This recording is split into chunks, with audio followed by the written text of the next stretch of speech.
గాంధీ భవన్లో press meet. బట్టి విక్రమార్క, ఉప ముఖ్యమంత్రి పొంగులేటి శ్రీనివాసరెడ్డి, రెవెన్యూ శాఖ మంత్రి Shaheem Qureshi, minority schools vice chairman మరియు నాయకులు. ఎవరైనా కూడా గాలికి పోతారు భవిష్యత్తులో. పార్టీ మారిన ఎమ్మెల్యేల విషయంలో మేము మొదటి నుంచి ఒకటే చెప్తున్నాం. రేవంత్ రెడ్డి గారు మళ్ళీ నాకు తెలిసి ఇవాళ వచ్చి మేము గెలిచినాము, మాకు తిరుగులేదు, వెరుగులేదు, నేనే రాజు, నేనే మంత్రి అని మళ్ళీ పోజులు కొడతాడు. నేను రేవంత్ రెడ్డిని ఒకటే అడుగుతున్నా, మీరు కూడా అడగండి. ఇలా ప్రెస్ మీట్ పెడతారు కదా, అడగండి. నిజంగా నీ గవర్నమెంట్ మీద నీకు అంత నమ్మకం ఉంటే ఆ 10 మందితో రాజీనామా చెప్పి ఎలక్షన్కి చూద్దాంపా.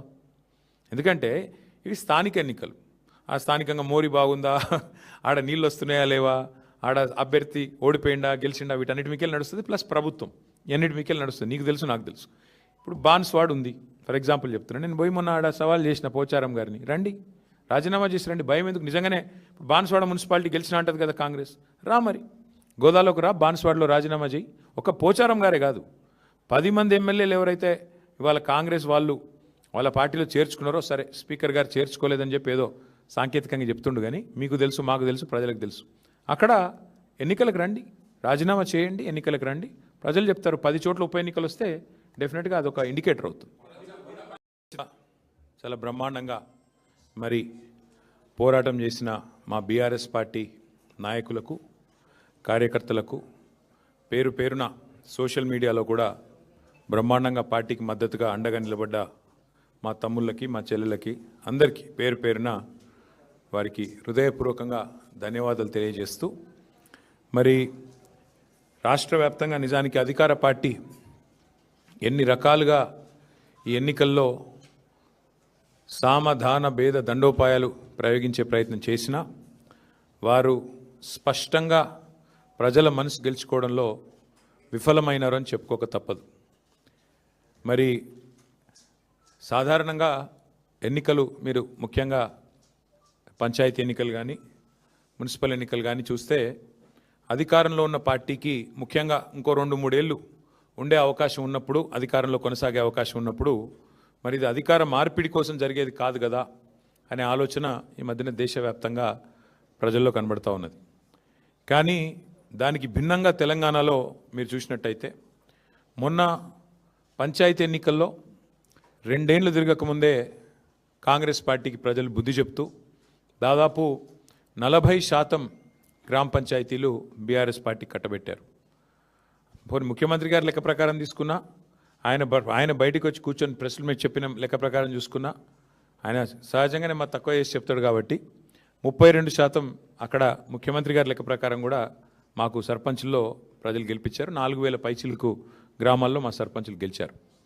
అట్లాగే ఈరోజు మున్సిపల్ ఫలితాలు చూస్తే కూడా డెఫినెట్గా గతంలో ఎవరెవరైతే ఏదేదో మాట్లాడినారో వారందరూ నోర్లు మూతలు పడే విధంగా ఇవాళ మరి మెరుగైన ఫలితాలే సాధించాము. ఓవరాల్గా చూసుకున్నట్టయితే నాకున్న ఇన్ఫర్మేషన్ మేరకు 2580 చిల్లర వార్డులలో పోటీ అయింది.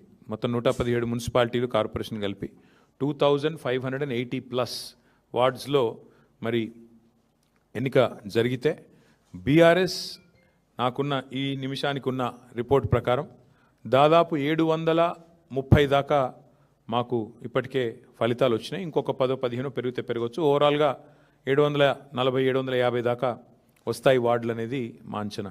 అంటే దాదాపుగా మీరు చూసుకున్నట్టయితే ఒక 30% పైగానే ఇక్కడ కూడా ఫలితాలు వచ్చినాయి. దానికంటే కూడా ముఖ్యంగా చాలా వీరోచితమైన పోరాటం. నిజంగా చెప్పాలంటే కొన్ని చోట్ల ఇవాళ అధికార పార్టీ తట్టుకోలేక ఇవాళ గద్వాలలో ఒక వార్డులో 4 సార్లు రీకౌంటింగ్ చేయించారు. అంటే కాంగ్రెస్ గెలిచేదాకా రీకౌంటింగ్ చేసి ఆఖరికి 1 ఓటుతో గెలిచిందని చెప్పి అధికారులను అడ్డం పెట్టుకొని గద్వాలలో ఒక వార్డు నెగ్గే ప్రయత్నం చేసినారు. వర్ధనపేటలో ఈ నిమిషానికి మనం ఇక్కడ మాట్లాడుతున్నాం, అక్కడ ధర్నా నడుస్తుంది. మా కౌన్సిలర్లను ఎత్తుకొని పోయి గెలిచిన కాడ రీకౌంటింగ్ 4 సార్లు చేసి అక్కడ కూడా ఇదే ప్రయత్నం.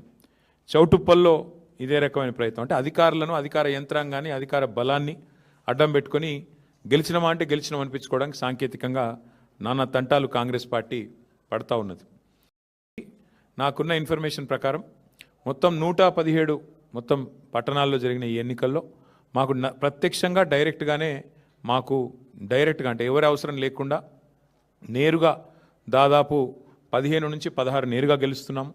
పరోక్షంగా, ఎందుకంటే అక్కడ మేము సింగిల్ లార్జెస్ట్ పార్టీగా ఉన్నాం, అక్కడ కూడా ఇంకో దాదాపు 10-15 చోట్ల అవకాశాలు ఉన్నట్టుగా నాకు సమాచారం ఉంది. చూద్దాం మరి ఇప్పుడు అల్టిమేట్గా 16 తారీఖు నాడు అన్ని విషయాలు తెలుస్తాయి.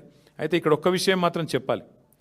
నిన్ననే మా శ్రీనివాస్ యాదవ్ గారు నిన్ననే చెప్పారు, 2020లో ఆనాడు మున్సిపల్ ఎన్నికలు జరిగితే మొత్తం 130 మేయర్లకు చైర్పర్సన్లకు ఆ రోజు మున్సిపల్ ఎన్నికలు జరిగినాయి. టీఆర్ఎస్ పార్టీ ఆ రోజు డైరెక్ట్గా 122 టీఆర్ఎస్ గెలిస్తే మున్సిపాలిటీలు, అదేవిధంగా కార్పొరేషన్లు, కాంగ్రెస్ 4 గెలిచింది, బీజేపీ 2 గెలిచింది, ఎంఐఎం 2 గెలిచింది. ఇది ఆ రోజు లెక్క 2020. మరి ఈరోజు ఇప్పుడే నేను మేము ముందు పెడుతున్న లెక్క చూస్తే ప్రత్యక్షంగా డైరెక్ట్గా మేము ఇప్పుడు 15 పైన గెలవబోతా ఉన్నాము. దాంతోపాటు పరోక్షంగా అంటే మేము సింగిల్ లార్జెస్ట్ పార్టీగా ఉన్న కాడ మరి దాదాపు మరో 10-15 చోట్ల మాకు చాయిస్ ఉంది, అవకాశం ఉంది. కాబట్టి ఓవరాల్గా చూసుకుంటే 117లో డెఫినెట్గా మంచి ఫలితాలు వచ్చినట్టుగానే మేము భావిస్తూ ఉన్నాం. అయితే సరే, ఇక డబ్బు, మద్యము, అధికార యంత్రాంగ దుర్వినియోగము ఇవన్నీ కూడా తారాస్థాయికి చేరినాయి.